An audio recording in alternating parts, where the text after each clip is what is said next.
Is Tennessee that good or is NC State that bad? I think Tennessee's that good. I think NC State's a good team.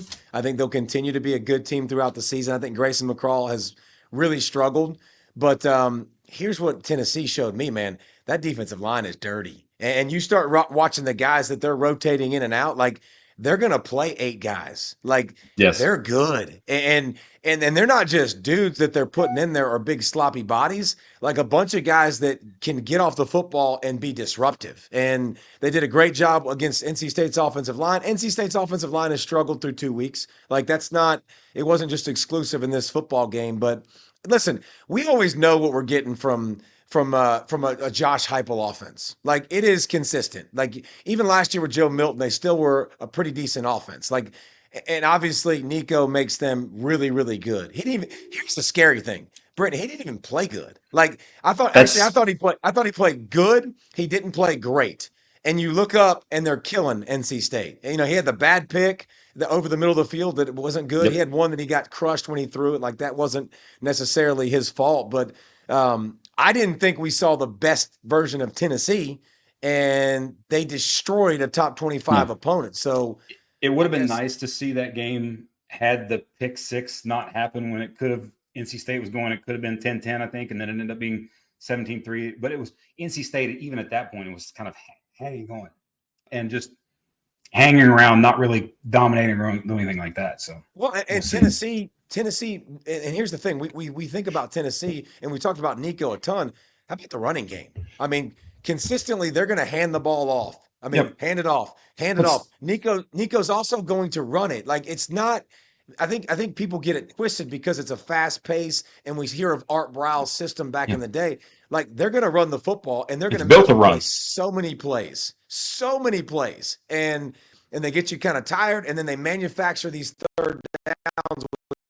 I think would be a great tape of getting their tight ends involved, getting the screen game involved. You see, Nico is a big shovel pass guy. Oh, by the way, you play the first play great, the second play great, and then guess what? Nico still scrambles at 6'6" with that big frame, scrambles around, runs, and gets a first down. And then what do they do? And then they're going They 100 run miles back an on the hour. football. And they're going 100 miles an hour. And Yes, then they're hitting you with a and deep I'm like shot. this. My tongue's dragging on the ground. I'm ticked off. I'm like, seriously, again, another one. So I think Tennessee, man, I think they're that good. I think they're in the playoff picture. They're going to be one of those teams, and you can just put another SEC on that ledger.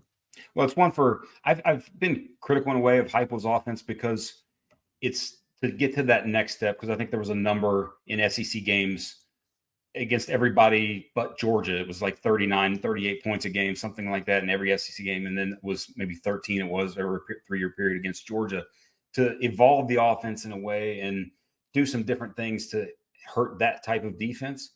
But maybe the evolution is just putting the highest ranked and most talented quarterback he's ever had in the offense. That might just Um, be the evolution. But that's, you talked about it, him not playing well and them still doing what they did. As a coach, you're just sitting there like, oh, I can now rip him in the film. I can rip him on this play. I can rip him on this play. And we still won and we still look good. And here's the scarier thing: if I'm a person that doesn't like Tennessee or roots against Tennessee, the scarier thing to me is I think if you listen to the hype with Nico, because it's everywhere, it's not going anywhere. It's No. going to be here to stay. Now, people want to go play with stars.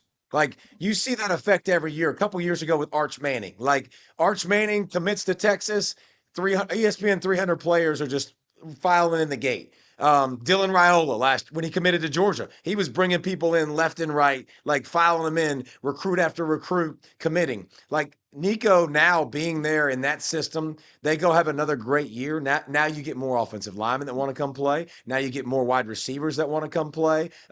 You get more defensive players that want to come because they think they can win a natty. And Tennessee, Neyland, you go to that stadium, like it's the loudest singular moment I've ever had in a game. Like playing in that stadium and the crowd was the loudest I've ever heard at any point. Like that's how good it is. Those fans have been hungry. Tennessee should be jacked about what they have.